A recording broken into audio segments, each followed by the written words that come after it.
এত পুরানা নষ্ট বিমান এটা ছাড়পত্র কে দিলে আকাশে উড়ার জন্য? আমার প্রশ্ন এটা। বাংলাদেশে কি প্রথম বিমান বিধ্বস্ত হয়েছে? রংপুরে 2 দিন পর পর বিমান বিধ্বস্ত হয়, বিমান উড়ে আকাশে ল্যান্ড করে আলু খেত। এটা কোন দেশের কথা রে ভাই? আমি টয়লেটে বসে রয়েছি, বিমান উপরে দিয়ে যায়, আমি গাড়ি বোমদা আমার উপরে পড়বো। কারণ এই যে বসে রয়েছে বিমানবন্দরের মধ্যে কর্তৃপক্ষ, এরা তো সব পাগল।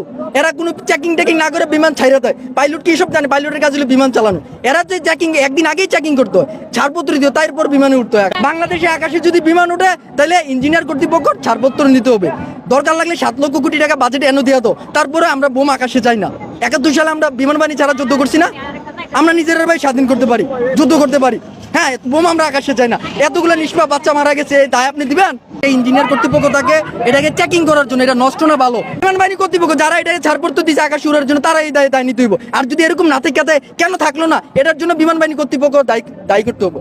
কি রে ভাই, লাস্ট 1 সপ্তাহ পরে আইবো, যে হাসপাতালে যারা আছে সবাই মারা যাবে, আপনি গ্যারান্টি দিতে পারবেন? এখন লাভ করেন কেন? এটা দাবি তুলেন, কালকে আপনার ঘরে পড়বে, আপনি বউ মারা যাবে, আপনার ঘরে পড়বে। এখন সবার কেউ নিরাপদ নয় মিয়া। বিমান যে আসে যায়, এই যে বিমান এখন পড়বেন, আপনি নিরাপত্তা দিতে পারবেন? বাংলাদেশে আকাশে যদি বিমান উঠে তাহলে ইঞ্জিনিয়ার কর্তৃপক্ষ ছাড়পত্র নিতে হবে। দরকার লাগলে 7 লক্ষ কোটি টাকা বাজেট এনে দিয়ে দাও, তারপরে আমরা বোম আকাশে চাই না। 71 সালে আমরা বিমান বাহিনী ছাড়া যুদ্ধ করছি না? আমরা নিজেরা ভাই স্বাধীন করতে পারি, যুদ্ধ করতে পারি। হ্যাঁ, বোম আমরা আকাশে চাই না। এতগুলো নিষ্পাপ বাচ্চা মারা গেছে, তাই আপনি দিবেন? বিমান বাহিনী আছে, আজকাল যদি বিমান বাহিনীর প্রধানের ছেলে মারা যেত তো দেখতেন, খুব সুন্দর হইতো।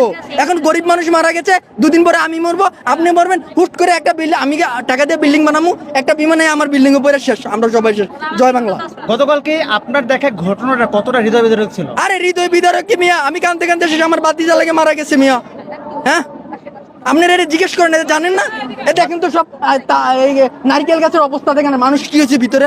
হ্যাঁ, এটা তো বোম ছিল মিয়া, একটা পরমাণু বোম। বাতিজের লাশ পাওয়া গেছে কিনা? এটা তো একটা পরমাণু বোম। আমরা চাই বাস নেক্সট টাইম আকাশে বিমান উঠলে ছাড়পত্র নিয়ে উঠতে হইব, এবং ছাড়পত্র ছাড়া কোনো বিমান আকাশে উঠবে না। আমাদের জীবনের নিরাপত্তার জন্য আমরা এটা বলতেছি। কালকে আমার বাসায় পড়বো, মারা যাবে, আপনি দায় দিবেন না? কর্তৃপক্ষ দায় নিব। নেক্সট টাইম যদি বিমান কারোর বাড়িতে এভাবে পড়ে, বিমান বাহিনী কর্তৃপক্ষের দায় দিতে হইব। স্পষ্ট কথা হইব আমার।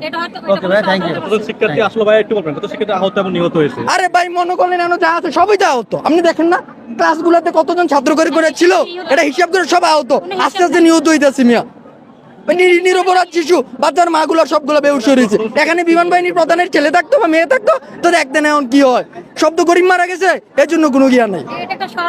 আসলে এই বিমান বিধ্বস্ত হওয়ার পিছনে আসলে কোনো কিছু আছে কিনা, আপনারা কি মনে করেন? কোনো কিছু আছে? কর্তৃপক্ষ নষ্ট বিমান থেকে উড়ার ছাড়পত্র দিল কেন? রিপোর্টে দিব ভাই, দিয়া লাভ আছে ভাই, কোন রিপোর্ট দিয়া লাভ আছে?